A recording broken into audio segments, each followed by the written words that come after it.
So thank you, Honorable Ranking Member for the Committee on Energy. And he has set the tone by highlighting the very clandestine manner in which the government brought this bill to Parliament. Wasn't discussed at a business committee meeting, wasn't listed on the order paper, it wasn't even mentioned during the budget hearing. And then getting to the end of hearing for the day, an order paper addendum was brought in and it was quickly hurried through. Even efforts from the minority leader to request that we suspend and allow more consultation were refused. And that's why you realize that before its passage, our side had to wash our hands of what was being done to the people of Ghana and leave the chamber. Now, you are beginning to notice that, for example, the Chamber of Oil Distributors are openly calling it out that nobody was consulted. And this was smuggled in and infringed on the people of Ghana. And they've been pushing back, and now government says it will wait for a few days before it still goes ahead to implement it.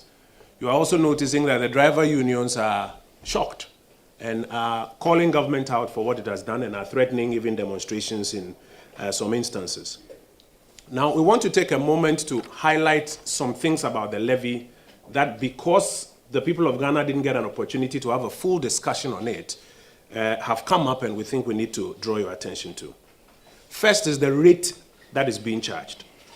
Ghanaians will bear witness that this levy is being charged at a rate of 8% per transaction. 8% per transaction. And this makes it one of the highest tax rates introduced in Ghana in a single instance. If you study the history of VAT and many of our other revenue handles, you will notice that at the first instance of introduction, sometimes it's 1%, 1.5%, or 2%, and then maybe as the years go by, you may find some add-ons and then a consolidation. For this particular levy, at the first instance, the government is charging the people of Ghana 8%. And this is one of the highest rates at first instance in terms of taxation that is being introduced in the Republic. Again, even if this levy wasn't hypocritical, as has been mentioned by my brother, and had an honest justification, why will the government impose a levy with an 8% transaction rate on the people of Ghana? It's just simple wickedness. And to think that this 8% is on every gallon of fuel, actually cascading down to every liter of fuel, to pay for the inefficiencies in the energy sector, is simply a stab in the back of many people who believe the government at their word that they will not impose levies to pay for the inefficiencies in the energy sector. Now, for every 1 gallon of petrol product that you buy or diesel that you buy, this government is, because of this tax, going to take an additional 4 cedis and 50 pesos from you. That is 8%. We recall the NDC's claim that the then MPP government had done no work for Ghanaians when they are transferring their money, and therefore had no business in charging 1% levy on Momo transactions. So we ask you, what is the work that the NDC has done when you are buying your fuel, for which reason they are now charging 8% tax on it? Specifically, let's take a moment to compare this Dumsor levy, the D levy, to the E-Levy that was recently repealed. It will be recalled that when the MPP introduced the E-Levy, our then colleagues in opposition bastardized it and told Ghanaians that it represented thievery. In fact, they used the expression pickpocketing. Unfortunately, a good number of Ghanaians bought into their propaganda. So let's compare the E-Levy to the Dumsor levy, which has now been introduced by the NDC. First, the E-Levy was advertised in the budget. It was followed up with town hall meetings, and it onboarded extensive public consultations before the bill was finally passed in Parliament. This Dumsor levy was smuggled through to avoid any form of public engagement, consultation, or scrutiny. It was neither advertised in the budget nor on the main order paper for the day. And that's why we say that this amounts to midnight robbery. The E-Levy had an effective rate of 1% per transaction, yet it was described as pickpocketing. This Dumsor levy has the effective rate of 8% per transaction, And that's why we say that it is midnight robbery. The E-Levy avoided transactions that were not in excess of 100 Ghana cedis, you will recall. And the argument that was canvassed at the time was that we had to create some room for the very poor to be excluded from it. Yet the E-Levy was bastardized. The poor were exempted. This Dumsor levy has no minimum threshold. The poor are actually the most affected because, unlike the rich, for the poor, every single cedi counts a lot more. And that's why we say it's midnight robbery. The E-Levy, number 4, was payable only by people who opted to do money transfers. This Dumsor levy is payable by all Ghanaians, unless you decide to work every day.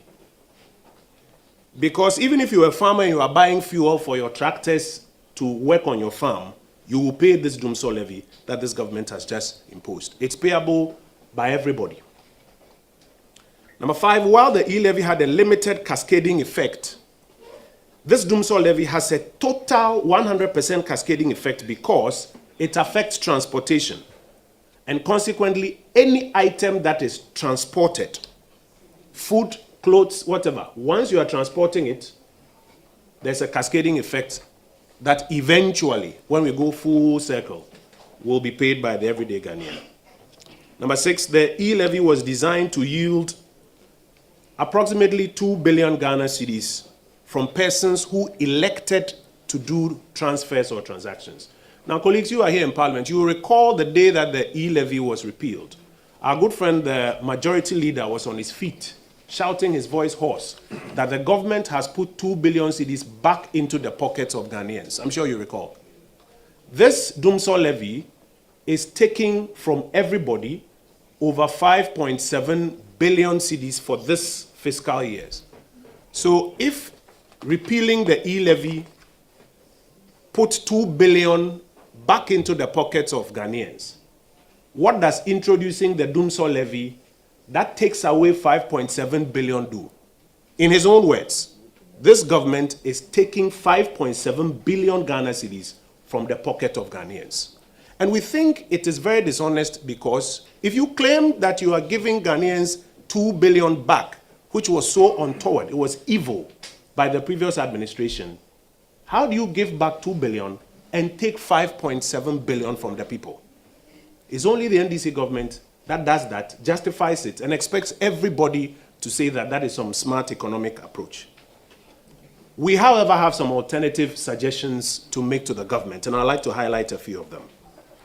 The minority believes strongly that if this government is minded to pay off the energy sector debt, because you recall that part of their justification is that they want to pay off the energy sector debt. In fact, the president said he will pay it off by December 2026. And we have just done the maths for you, that if you look at what is going to accrue in the 2 years, it cannot pay off the energy sector debt.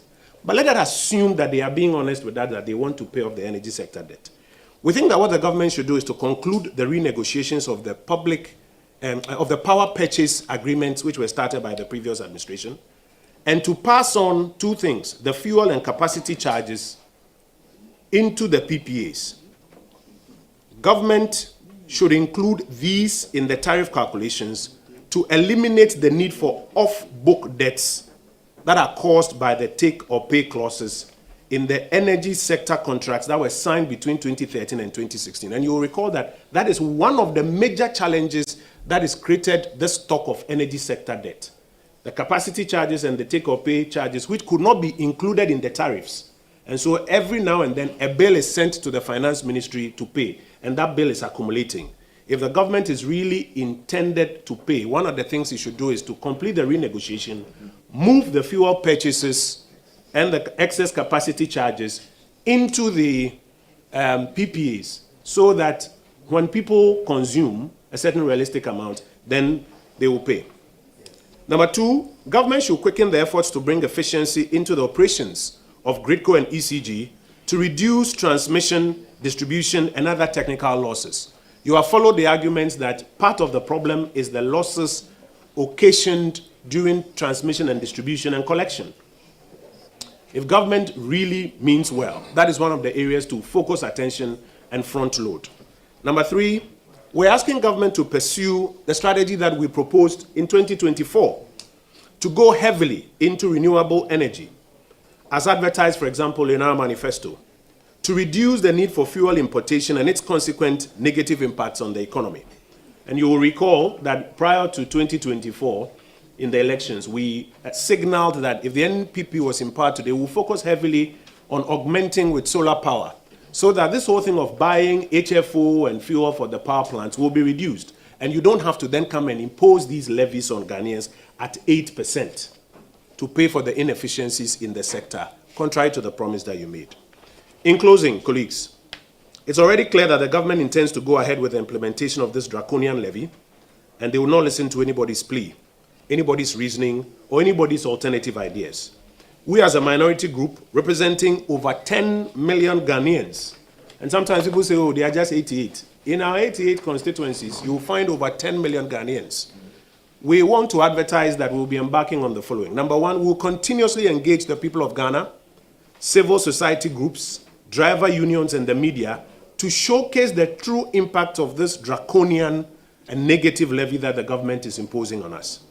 Number two, we'll continue to stand with the groups of honest Ghanaians, the driver unions, the Chamber of Oil marketers, who are opposing the levy or asking government to pull back and to engage better, and not to go by this midnight introduction into Parliament and using their numbers to push it through. We know the government has a lot of goodwill, but this is not the way to do things.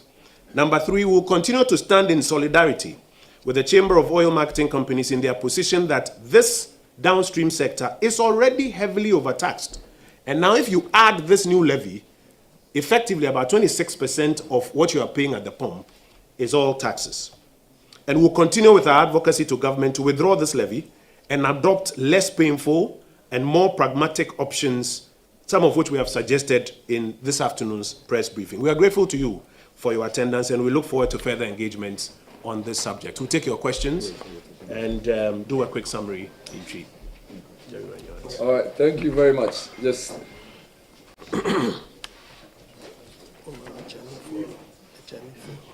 please, your name and